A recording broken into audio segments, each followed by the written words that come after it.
علیکم طبتم فادخلوها خالدین۔ میرے عزیز بھائی اور میرے عزیز بیٹے قاری نوید الحسن، اللہ تعالیٰ آپ کو وسیق الذین اتقوا کے زمرے میں شامل فرمائے۔ میں یہ سمجھتا ہوں کہ ان کے گھر والوں کے لیے، ان کے خاندان کے لیے تو یہ ناقابل تلافی نقصان ہے، لیکن جامعہ سلفیہ کے لیے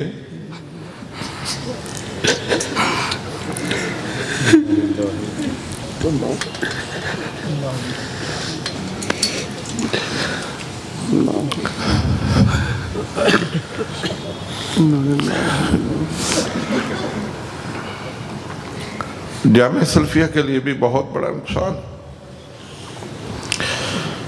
یہ طلبہ کے درمیان بڑے محبوب تھے۔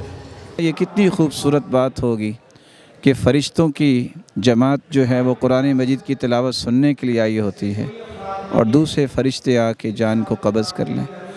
تو حضرت قاری صاحب بھی قرآن کی تلاوت سے فارغ ہوئے اور اگلے دن بھی سفر جو ہے وہ قرآن کی تلاوت کے لیے تھا۔ ان کی تو ساری زندگی ہی قرآن کی تلاوت تھی۔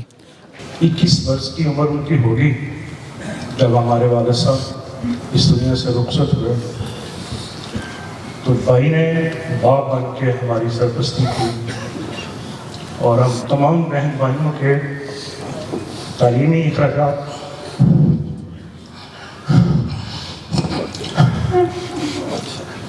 اور سردار کی حیثیت سے جو بھی ذمہ داریاں ہوتی ہیں وہ انہوں نے احسن طریقے سے نبھائی۔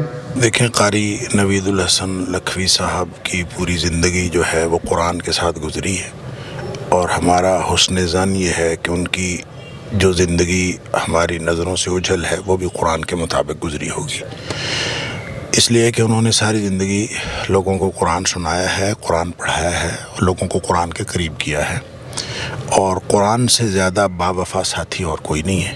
میری جو ماں نے میرے ساتھ بھائی جنے تھے، میں نے دیکھا انہوں نے 1000 مرتبہ میری بات کا انکار کیا، لیکن کعبہ کا رب جانتا ہے میرے اس بھائی نے آج تک میری بات کا انکار نہیں کیا ہے۔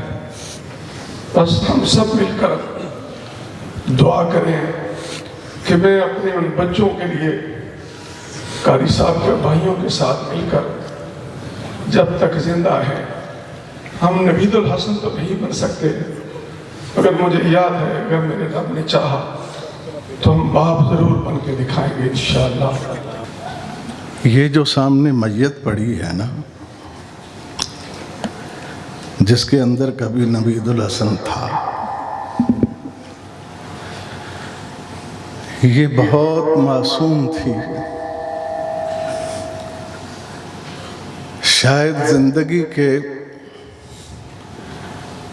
ظالم تھپیڑوں نے اس شخص کو اتنا ہموار کر دیا تھا کہ اس کے اندر اب کوئی ٹیڑھ باقی یا کچی باقی نہیں رہی تھی۔ 26 سال میں میں نے قاری صاحب کو ان کی آواز میں بات کرتے ہوئے نہیں دیکھا، غصے میں بھی ہیں، خوشی میں۔ ایک خاص رکھ رکھاؤ اور ایک خاص حد تک انہوں نے اپنی آواز کو رکھنا ہے۔ ایسے لوگ خال خال پیدا ہوتے ہیں۔ قاری نوید الحسن صاحب رحمۃ اللہ علیہ کے جنازے میں ہم شریک ہیں۔ یقیناً وہ ایک بڑے ہی عظیم انسان تھے، عظیم عالم دین تھے، عظیم قرآن کے قاری تھے۔ ابو کی کال آئی مجھے 7:04 پہ کہ پہنچ جائیں امتحان دینے، ٹائم سے جائیں، جا کے رول نمبر سلپ لیں۔ ادھر آ کے میں نے کال کی، شفیق صاحب ہیں، میں نے قاری شفیق صاحب اسلام آباد سے، کال انہوں نے اٹھائی ہے، کہتے ہیں جی السلام علیکم۔ وعلیکم السلام۔ السلام علیکم ابو جی۔ وعلیکم السلام۔ آپ کے ابو؟ یوں کر کے میں ابو کی بات تھوڑی سی مختلف لگ رہی ہے کہ پتہ نہیں رستے میں کہ کس طرح سے کر کے کہتے ہیں آپ کے ابو کی ڈیتھ ہو گئی ہے۔ میں ادھر کھڑا سے جامعہ کے گیٹ پہ، میں تو اندر نہ کوئی پاس، اللہ اکبر کبیرہ، اندر گیا ہوں، اساتذہ سے ملا، خبر اس میں پھیل گئی۔ صبح والدہ نے اٹھایا تو وہ رو رہی تھی، تو کہہ رہی تھی کہ اٹیک ہوا تھا۔ میں نے کہا کوئی نہیں، ہوتے رہتے ہیں، کوئی بی پی لو ہوتے ہیں، میں نے سیریس نہیں لے رہا ان کو نا۔ تو دوبارہ رو رہی تھی، مجھے پھر یقین نہیں آیا، تو نا میرے چچا جان سے کال آئی لاہور سے، وہ بھی رو پڑے تھے. تو پھر آہستہ آہستہ مجھے یقین اب نہیں آتا، لیکن لوگ افسوس کا اظہار کرنے لگے اور اللہ کا پیغام شہادت. قاری صاحب انشاءاللہ آپ کی زندگی قابل رشک ہے اور نوجوانوں کے لیے مثال ہے کہ وہ کس طرح ایک پروگرام میں کلام مجید کی تلاوت کے لیے تشریف لے گئے اور پھر اس پروگرام سے ایک اور جگہ کلام مجید کو پڑھتے ہوئے جا رہے تھے کہ راستے میں پیغام اجل آ گیا. یہ ایسی شخصیت تھیں جو بہت بڑا نام تھیں، اور شاید ہمیں ان کے قد اور کاٹ کا اتنا اندازہ نہیں تھا جو آج ان کے دنیا سے جانے کے بعد ان کی اس جنازے میں لوگوں کی دیوانہ وار شرکت نے ہمیں جو دکھایا. ہمہ وقت مسکراہٹ ان کے چہرے کی رونق تھی. قاری نوید الحسن ہماری جماعت کا بہت بڑا سرمایہ تھے. ان کی صلاحیتوں کو صرف پاکستان نہیں بلکہ پوری دنیا میں ان کی تحسین کی جاتی تھی. بہت نیک ماں باپ کی اولاد تھے، بزرگوں کی نشانی تھے ہمارے پاس، اور انہوں نے زندگی بھر قرآن مجید فرقان حمید کی خدمت میں سارا اپنا وقت صرف کیا. خیرکم من تعلم القرآن وعلمہ. بڑے ایک ملنسار، بڑے معاملہ فہم. یہ خبر ہمیں ابھی اس پہ یقین نہیں آ رہا، اور آج سارا دن صبح سے پوری دنیا سے جو لوگ ہمیں جانتے ہیں ان کو جانتے ہیں، ان کے میسج فون آ رہے ہیں اور وہ تصدیق کرنا چاہ رہے ہیں اب بھی کہ یہ ہو گیا ہے یا اس طرح کا مسئلہ ہوا ہے.